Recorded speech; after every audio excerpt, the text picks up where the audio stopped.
সন্ধেবেলা আমি আর মা ঘুরতে বেরিয়ে পড়ি উল্টো রথের দিন। এবার উল্টো রথ নাকি দুদিন ছিল। প্রথম দিন আমার এক বান্ধবীর বিয়েতে যাওয়ার জন্য সেদিন আর মায়ের সাথে বের হতে পারিনি, তাই আজ বেরোলাম। প্রথমেই চলে আসি পাঁপড় কিনতে। দোকানে দু রকমের পাঁপড় ভাজছিল, আমরা এই পাঁপড়গুলোই নিলাম। পাঁপড়ের দোকানের পাশেই দেখি এই মিষ্টি বাচ্চা খরগোশটা বসে আছে। ওর কথা জিজ্ঞাসা করতে কাকিমা ওকে আমার কাছে নিয়ে আসে। ও নাকি সারাক্ষণ লাফিয়ে বেড়ায়। যখন আমি ওকে আদর করি, চুপটি করে বসে আদর খায়।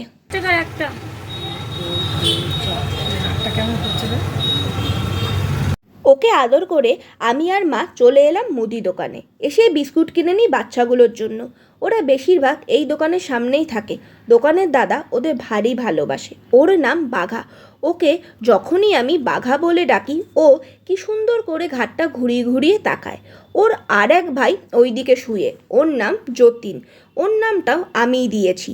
ওকে সেই থেকে ডাকছি, তাও বিস্কুট খেতে আসছেই না। এত ঘুমাচ্ছে। তাই আর ওকে বেশি ডাকাডাকি না করে বাঘাকে বিস্কুট দিই। এই হলো কালুয়া। ওদের খেতে দিতে দিতে এই টিংটিংটাও চলে এলো। ওদের খাইয়ে আমাদের কেনাকাটি সেরে বাড়ি চলে এলাম। জয় জগন্নাথ। দেখা হচ্ছে পরের ভিডিওতে। টাটা।